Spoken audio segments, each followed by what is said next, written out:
Ayos naman ako, ate. Mabuti na lang, hindi ganun kalakas yung pagbagsak mo kanina.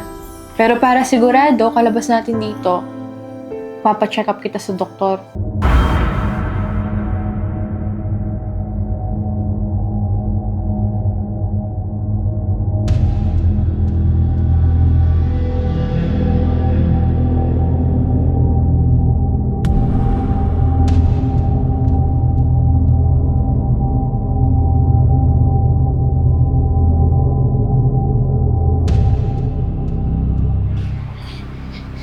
Kari!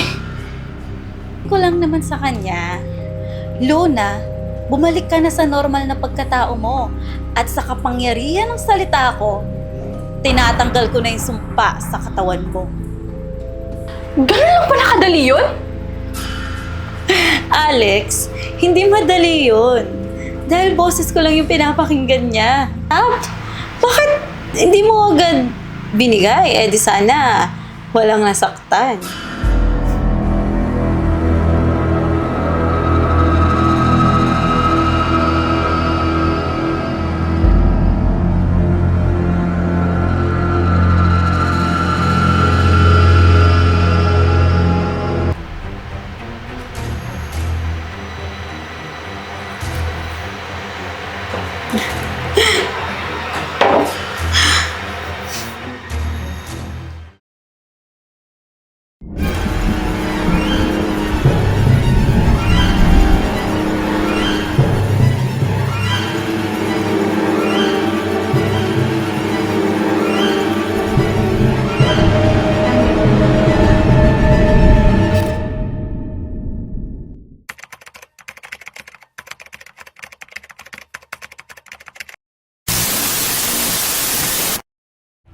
Amara, di ba nilagyan mo ng gamot yung tubig ni Kari?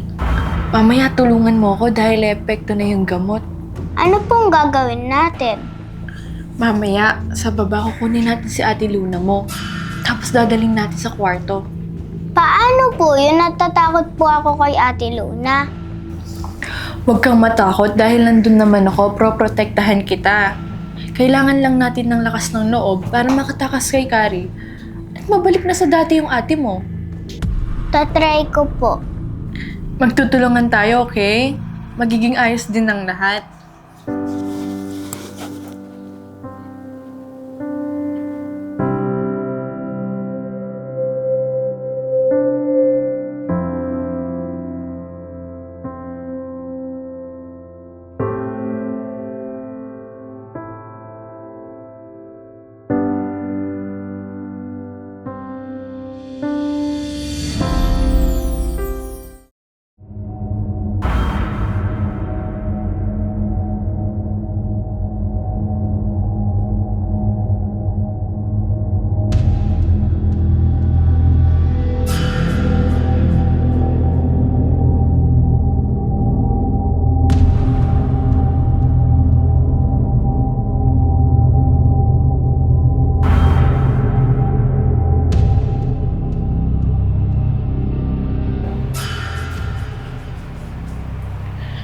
Luna, makinig ka sa akin.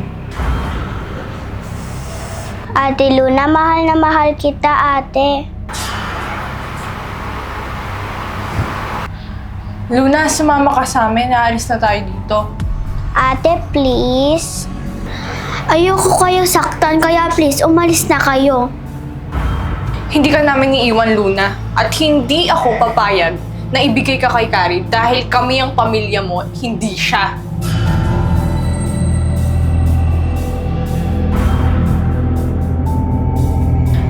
Huwag kang mag-alala. Hindi magigising si Kari. Meron akong pinainom sa kanya na gamot na pampatulog. Ate, Okay. Hindi kami lalapit kay Kari dahil ikaw yung gusto naming makasama.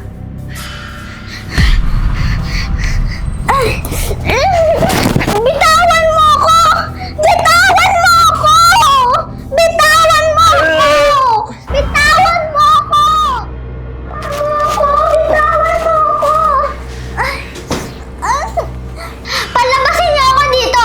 Kailangan ako ni Mas Kari! Hindi mo siya kailangan, Luna, dahil kami Kami yung pamilya mo at hindi siya! Hindi! Hindi ko kayo pamilya! Hindi ko kayo pamilya! Hindi ko kayo pamilya! Hindi!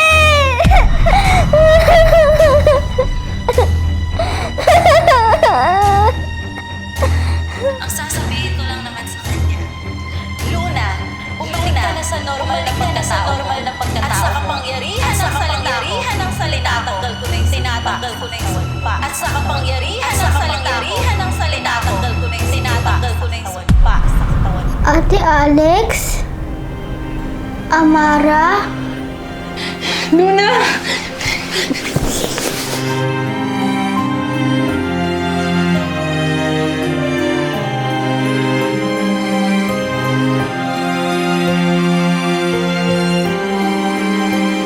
Ate, tulungan mo ko. Hindi ko alam lahat ng ginagawa ko. Okay ka na, Luna. Wala na yung sumpa niya sa katawan mo. Oo, ate, wala na yung sumpa sa katawan ko, pero natatakot pa rin ako. Huwag kang matakot dahil nandito ako. Hindi ako papayag na mangyari ulit yan. Ate, hindi mo na ako sasaktan? Sorry, Amara, hindi ko sinasadya lahat ng nagawa ko sa'yo. Sorry.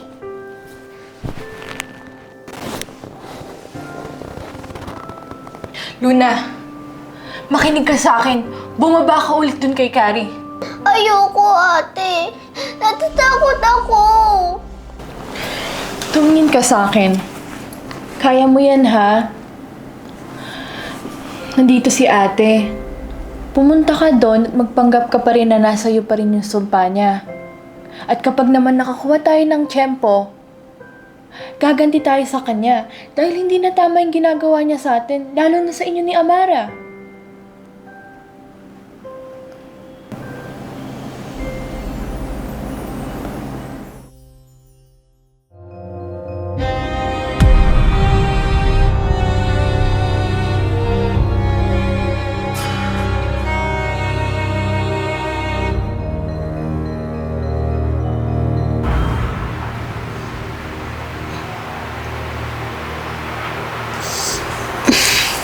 Napasarap yata yung tulog ko.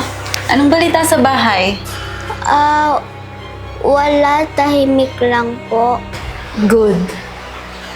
Seryoso na si Ate Alex mo na ibibigay ka na niya sa akin. Sinukuan ka na talaga niya.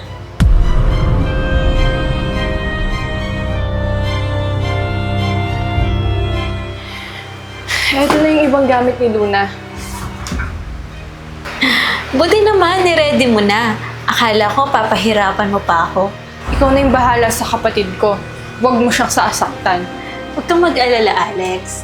Dahil ituturing ko siya na para kung tunay na anak. Luna, sumama ka na sa akin at uuwi na tayo sa bagong bahay mo. Masusunod po. Mamimiss kita, ate. Tama na, Amara. Oops! Bago pala tayo umalis, Luna? Itali mo muna yung mga kapatid mo. Teka, bakit nyo kami kailangang itali? Binigay na namin si Luna sa'yo, ah. Alex, naninigurado lang ako. Huwag kang mag-alala. May pupunta na mga tao dito para alisin yung mga tali nyo pag nakauwi na kami ni Luna.